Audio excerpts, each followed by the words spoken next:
Merci, Monsieur le Président.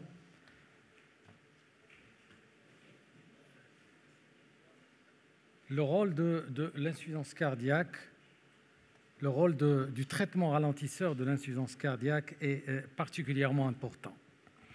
Et on sait que la fréquence cardiaque est importante aussi bien chez le sujet sain, chez l'hypertendu, chez le diabétique et chez l'insuffisant cardiaque à fraction d'éjection basse, mais également chez l'insuffisant cardiaque à fraction d'éjection conservée.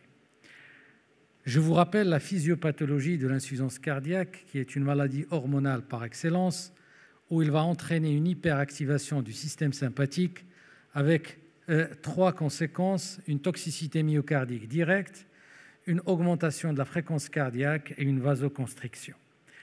Et cette insuffisance cardiaque va donc souligner le rôle important de ralentir cette fréquence cardiaque. Et je vous dirai d'emblée qu'aucune thérapeutique ne remplacera le bêta-bloquant pour ralentir cet effet sympathique, car le bêta-bloquant va avoir un effet sur la composante sympathique avec un blocage des trois éléments composant cette conséquence.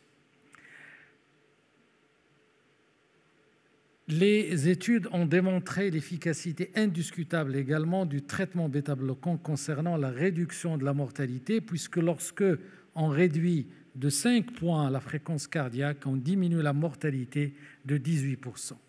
De même que lorsque on analyse cette méta-analyse sur les critères de mortalité totale, rythmique et cardiovasculaire, vous avez une diminution d'environ 30% de ces types de mortalité. Et les recommandations récentes de la Société européenne de cardiologie soulignent l'importance du traitement bêta-bloquant d'une insuffisance cardiaque à fraction d'éjection altérée avec une recommandation de classe 1A. Ainsi, le premier message, c'est que le bêta-bloquant reste le meilleur traitement pour ralentir la fréquence cardiaque chez l'insuffisant cardiaque. Les buts, c'est d'obtenir une fréquence cardiaque supérieure à 50 par minute. Et vous savez que lorsque la fréquence cardiaque chute au-dessous de 50, on a des conséquences, et en particulier, on aggrave l'insuffisance cardiaque droite. Et on doit avoir une fréquence inférieure à 70.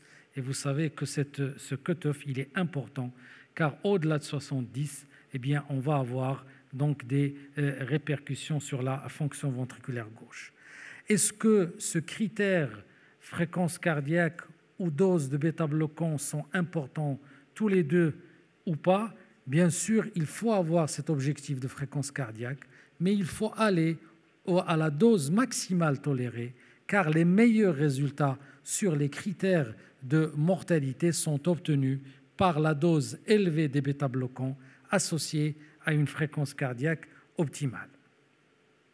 Donc, deuxième message, oui pour la fréquence cardiaque autour de 60, mais oui également pour la dose des bêta-bloquants la plus élevée possible. Et vous savez comme moi que c'est quelque chose de très difficile à obtenir en pratique. Quels sont les bêta-bloquants recommandés? Les 4 classes que vous connaissez tous: bisoprolol, carvedilol, métoprolol et nebivolol. Ces 4 molécules, ils ont démontré qu'il y a une efficacité, un bénéfice certain lorsqu'il s'agit d'une insuffisance cardiaque à fraction d'éjection conservée, et que ce bénéfice, malheureusement, se perd lorsque les patients passent en fibrillation atriale. Et sachez que 30 à 40% des patients en insuffisance cardiaque vont être en fibrillation atriale. Donc, la limite du traitement bêta-bloquant, et c'est parfaitement résumé sur cette plaque, lorsqu'on est en rythme sinusal, le bénéfice sur la mortalité totale, il est très important quand on baisse la fréquence cardiaque. Malheureusement, lorsque les patients sont en fibrillation atriale, ce bénéfice devient moins important. Et donc, c'est la fibrillation atriale, retenez ça, est une limite au bénéfice du bêta-bloquant concernant le critère de mortalité. Comment prescrire ces bêta-bloquants? Bien sûr, chercher les contre-indications.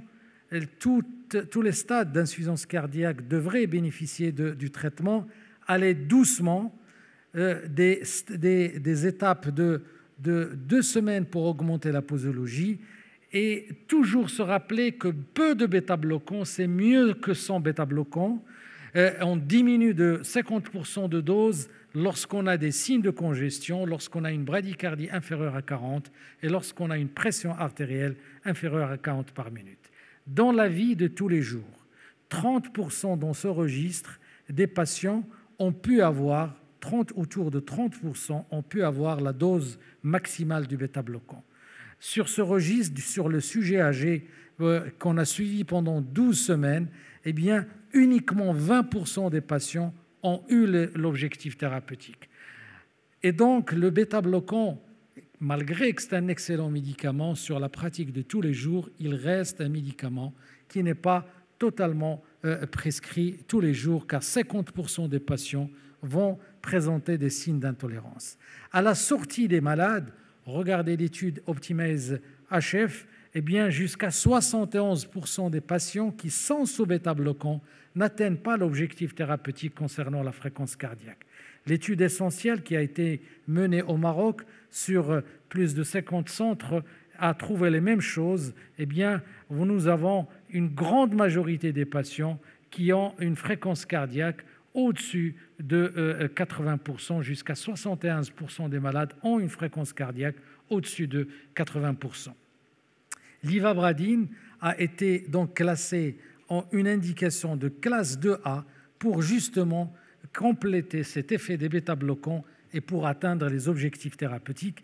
Et elle a l'avantage qu'on ne se soucie pas que le malade ait un bloc de branche droit, une association bloc de branche droit, hémibloc antérieur ou hémibloc postérieur, ou un bloc gauche, car vous savez qu'elle a un effet essentiellement sélectif au niveau des canaux IF du nœud sinusal. Mieux que ça, l'ivabradine, lorsqu'on prend un cutoff de 75 battements par minute, elle va améliorer les critères, la mortalité totale, la mortalité cardiovasculaire, les hospitalisations avec des indices de probabilité qui sont significatifs. Je vous rappelle l'effet sur les canaux F, avec un aplatissement de la courbe diastolique en bloquant les canaux mixtes sodiques et potassiques et en ralentissant donc la fréquence de décharge. L'ivabradine va respecter la contractilité, va baisser la fréquence cardiaque, ne va pas entraîner de résistance au niveau des artères coronaires et le diamètre des artères coronaires ne va pas être rétréci. Ce travail, vraiment, je vous invite à sortir ce papier car il est très intéressant et il innove de beaucoup de choses dans la prescription des bêta-bloquants.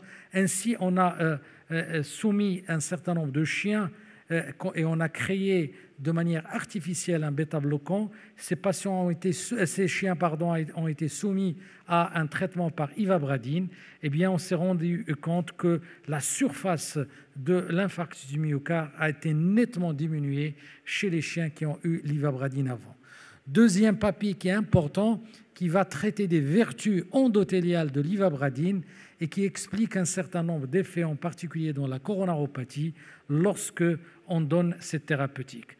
Autre chose, la facilité de titration de ces médicaments, c'est le médicament qui a le délai de titration le plus court pour atteindre les objectifs thérapeutiques, 2 semaines pour l'ivabradine, 6 semaines pour les bêta-bloquants. De plus, ce qu'on n'a pas pu réaliser avec les bêta-bloquants ici, et sachez que seuls 31% des patients ont atteint l'objectif thérapeutique, a été rattrapé dans ce travail-là qui a porté sur plus de 400 patients par l'ivabradine pour atteindre les objectifs thérapeutiques. Les malades, comme je vous ai dit dans l'étude marocaine, 80% des patients quittent l'hôpital avec une fréquence cardiaque supérieure à 70%. L'association ivabradine-bêta-bloquant est une solution pour atteindre les objectifs thérapeutiques rapidement, tout en faisant bénéficier le patient de l'avantage du traitement bêta-bloquant. Carviva a démontré que lorsqu'on associe les deux, eh bien, on améliore aussi bien les critères fonctionnels, la consommation d'oxygène et la marche de 6 minutes. Et on atteint plus facilement les objectifs. De autre chose, lorsqu'on associe ces deux thérapeutiques, eh bien les événements, les adverse events, sont nettement diminués par l'association représentée en noir que par le bêta-bloquant tout seul. Et donc, l'ivabradine a des avantages pour faciliter l'atteinte du niveau souhaité de la fréquence cardiaque. L'ivabradine a également un rôle indiscutable dans les tachycardies incessantes, dans le post-syndrome et dernièrement, une discussion concernant le freinage de la fréquence cardiaque lorsqu'il existe une fibrillation atriale, où on a démontré que lorsqu'on donne de l'ivabradine, eh bien, on ralentit les fibrillations atriales. Je dis bien fibrillation atriale, chose qui était une contre-indication, mais actuellement, eh bien, il y a des essais qui essaient d'analyser l'effet de l'ivabradine chez les FA où on ne peut pas donner les médicaments classiques ralentisseurs. En plus, il y a une sécurité de prescription. On peut la donner en cas d'atteinte respiratoire, quel que soit l'âge, quelle que soit la pression artérielle, elle peut être associée avec tous les bêta-bloquants, quel que soit le stade d'insuffisance cardiaque, que le malade soit diabétique, insuffisant rénal ou présentant un bloc gauche. Il y a également des effets hémodynamiques qui ont été certifiés avec la diminution des volumes télésystoliques et télédiastoliques. Et vous avez également cette place qui a été bien précisée dans les dernières recommandations de la Société européenne, avec un choix particulier chez le coronarien. Lorsque sa fréquence cardiaque reste au-dessus de 70%, eh bien, il faut d'abord prescrire l'ivabradine et on pense aux autres molécules lorsque la fréquence cardiaque devient inférieure à 70 battements par minute. Sur la mortalité, vous savez, vous avez les ISE, les bêta-bloquants, les anti-aldostérone. L'ivabradine, on atteint les objectifs sur la mortalité quand on prend une fréquence cardiaque, pas à 70, mais à 75 battements par minute. Le LCZ comparé en plus des gains de l'enapril, et vous avez la CRT, le défibrillateur, les SGLT2. J'ai mis cette plaque pour vous montrer que les médicaments les plus efficaces contre la mortalité, à l'heure où je vous parle, ce sont les bêta-bloquants, et ça, il ne faut pas l'oublier.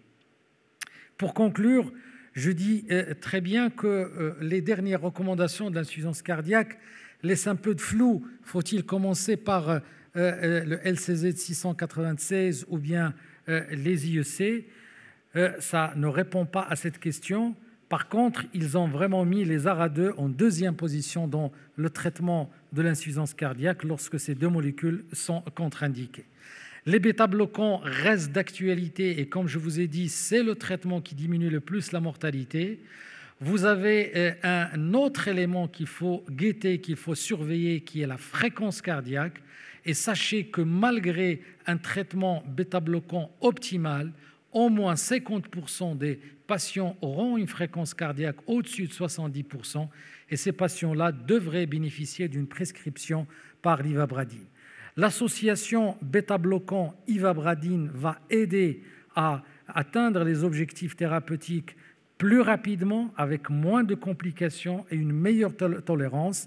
Et ceci est particulièrement intéressant lorsqu'on démarre un traitement, même si par la suite, il faut se rattraper et arrêter même ou diminuer l'ivabradine pour augmenter les bêta-bloquants. Mais dans la phase aiguë de l'insuffisance cardiaque, je pense que c'est une excellente chose d'associer le bêta-bloquant à l'ivabradine pour démarrer le traitement.